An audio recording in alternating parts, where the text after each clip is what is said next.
मेरो यात्रा चाहिँ अझै सकिएको छैन, अझै जारी नै छ मेरो यात्रा चाहिँ। हेलो एभ्रिवान, स्वागत छ हजुरहरूलाई मेरो भिडियोमा। आजको मेरो यात्रा कहाँसम्म हो भनेर थाहा पाउनलाई आउनुसँगै जाम है त भिडियोसँगै। आज चाहिँ म जाँदैछु आफ्नो जन्म घर, त्यसैले अलिअलि खुसी पनि छु, तर गाडीमा मलाई अलि गाह्रो हुन्छ, त्यही भएर झ्याउलाइरहेछ। अहिले चाहिँ म घरदेखि लम्कीसम्म आएर पनि लम्कीबाट गाडीमा बसिसकेँ। ठ्याक्कै आउने बित्तिकै गाडी पनि लागेको रहेछ, गाडी पनि भेटेँ। अनि त्यसपछि त्यति भन्दै हामी चाहिँ चिसापानी पुगिसकेको थियौँ। यो चिसापानीको पुल त धेरैजनाले चिन्नुहुन्छ होला, यो त पश्चिमको भाइरल पुल नै हो। पुल त भाइरल हो, तर एउटा दुःखको कुरा के छ भने मैले बाटो कतिचोटि यताउता गरिसकेँ, हिँडिसकेँ, तर त्यो पुलमा अहिलेसम्म एउटा फोटो पनि खिच्न पाएको छैन मैले।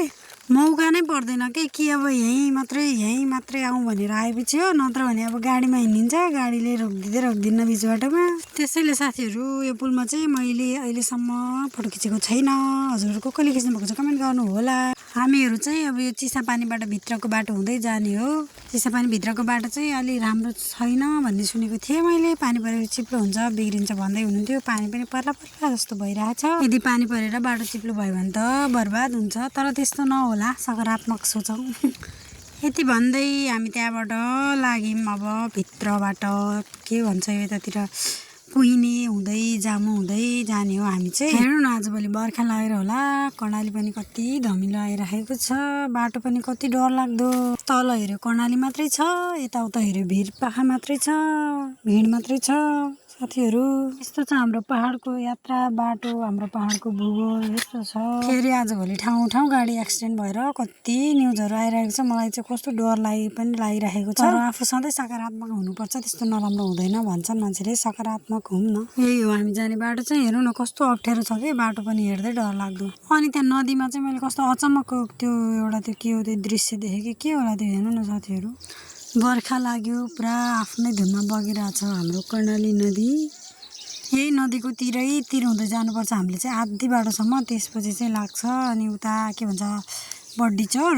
अनि बड्डीचौर पुगिसकेपछि चाहिँ फेरि अलि माथिबाट जाने, फेरि डुङ्गेश्वर पुगेपछि फेरि नदी भेटिन्छ हामीलाई कर्णालीले चाहिँ छोड्दैन। नदी सँगसँगै हिँडिरहेको छौँ हामी। नदी चाहिँ तलतिर हिँड्दैछ, हामी चाहिँ विपरीत, नदीको ठिक विपरीत हिँड्दैछौँ। अहिले हामी ठ्याक्कै पुग्यौँ अब यो बाबियाचौर भन्ने गाउँमा पुगिसकेको छौँ।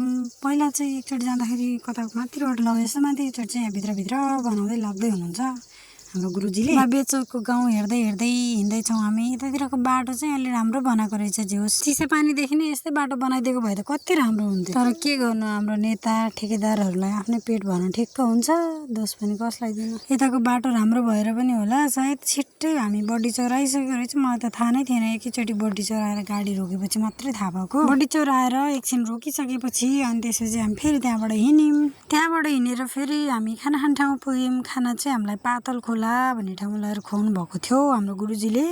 मैले चाहिँ खाइनँ, किनकि मलाई चाहिँ कति बेला घर पुगाउँला र आनन्दले एकछिन सुताउँला भन्ने चाहिँ भएको थियो। एकदम गाह्रो हुन्छ के साथीहरू मलाई गाडीमा। यसो केही टिप्सहरू छ भने सिकाइदिनु ल साथीहरू। मलाई गाडीमा हिँड्दा के गर्दाखेरि गाह्रो हुँदैन, एकदम बोमिट हुन्छ कि मलाई चाहिँ।